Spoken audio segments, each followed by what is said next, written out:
मित्तल हवेली के हर कोने में एक अजीब सा सन्नाटा पसरा हुआ था। सबकी निगाहें बस एक ही जगह टिकी थी, हॉस्पिटल के उस कमरे पर, जहां रजनी जिंदगी और मौत के बीच जंग लड़ रही थी। प्रथम कमरे के बाहर बेचैनी से टहल रहा था। उसकी आंखों में डर भी था, उम्मीद भी, और दिल में एक ही नाम गूंज रहा था, राध्या। इसी बीच दादी और निहारिका एक कोने में खड़ी सब कुछ देख रही थी। उनके चेहरे पर चिंता नहीं, बल्कि एक अजीब सी बेचैनी थी, जैसे वो किसी फैसले का इंतजार कर रही हों। अचानक डॉक्टर बाहर आते हैं। डॉक्टर गंभीर आवाज में, मरीज की हालत में थोड़ा सुधार है, लेकिन अभी कुछ कहा नहीं जा सकता। इतना सुनते ही निहारिका की आंखों में चमक आ जाती है। वो दादी की तरफ देखती है और धीमे से कहती है, निहारिका, अगर आज रजनी को कुछ हो गया तो सारा इल्जाम अपने आप राध्या पर आ जाएगा। दादी हल्की मुस्कान के साथ सिर हिलाती है, लेकिन तभी अंदर से एक नर्स दौड़ती हुई बाहर आती है। नर्स घबराई हुई आवाज में, डॉक्टर, मरीज को होश आ रहा है। पूरा माहौल बदल जाता है। प्रथम बिना कुछ सोचे समझे कमरे की तरफ भागता है। राध्या वही दरवाजे के पास खड़ी कांप रही होती है। उसकी आंखों में डर साफ दिखाई देता है। उसे लग रहा था कि अब सब उसी को दोष देंगे। कमरे के अंदर रजनी की उंगलियां हिलती हैं। उसकी आंखें धीरे धीरे खुलती हैं, लेकिन वो कुछ बोल नहीं पा रही।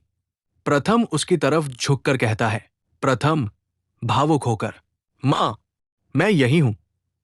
आप ठीक हो जाओगी मां। रजनी की आंखों से आंसू बहने लगते हैं।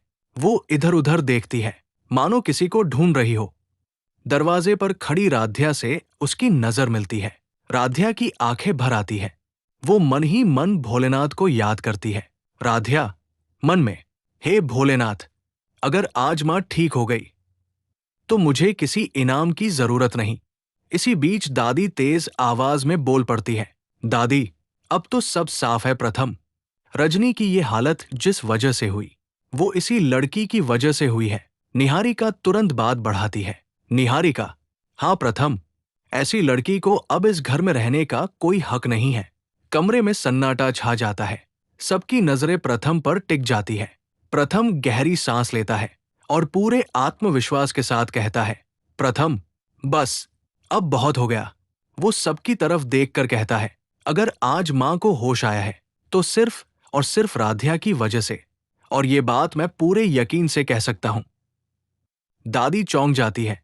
प्रथम आगे कहता है, राध्या इस घर से कहीं नहीं जाएगी, क्योंकि जब सबने उम्मीद छोड़ दी थी, तब सिर्फ राध्या मां के पास खड़ी थी। राध्या की आंखों से खुशी के आंसू गिरने लगते हैं।